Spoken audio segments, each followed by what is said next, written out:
Today I will show you how to make this crazy RGB transition.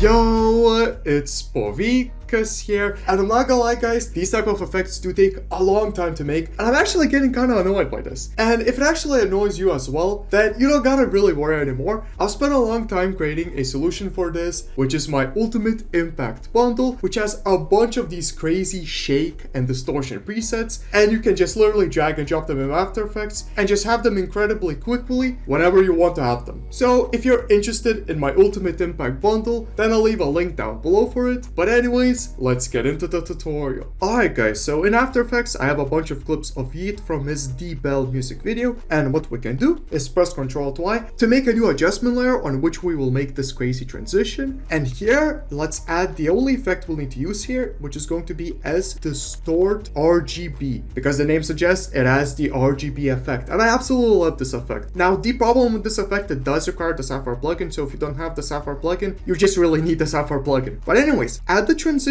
point between one clip and another, I like to make the blur lens to 380, and it's going to have this like super nice RGB, and I'm gonna make the amount to 0.7. I think the amount at the one is a bit too high, although I mean if you want you can mess around. And let's keyframe the amount to 0.7 and the blur lens to this right here. And it's important to do that keyframing in the transition point between your two clips as I showed before. And now we can go a couple of frames before, maybe like 10 frames before, and I'm gonna make the amount to 0 and the blur lens something to like 120. This is going to be the start of our transition. So you can make your start of the transition wherever you want, by the way. Like it doesn't have to be 10 frames before. You can make it literally at the start of your clip, or you can make it like maybe start somewhere here. And now what we can do is press U, and we will see all of our keyframes. If you want, you can just cut up your adjustment layer so it doesn't annoy you. And now we can go to the middle and go 10 frames forward, so somewhere here, or you can go whatever frames you want forward and make the amount to 0 and the blur lens to 120. And now select all the keyframes we just made, press F9, press on the amount, and let's go to the graph editor. Now since we only have one as Distort RGB effect, this will take pretty quickly, but when making those super advanced effects, this can take a long time. So I'm just gonna drag this point like forward here, and I'm gonna drag this point a bit down like this, and I'm gonna drag this point a bit down, and I'm gonna drag this point outwards like this. And let's go out of here, and let's go to the blur lens graph editor, and here I'm gonna do the exact same thing, just drag around like this, and drag this down, and drag this inwards like this. And if you want, you can press your star key to pin wherever your transition is going to be, so I pinned it right here. And if you want, you can just press Ctrl D and duplicate it and add it to your other clips. But if you want this look, but literally on steroids, I'm not even gonna lie, then you can press Ctrl+Y, and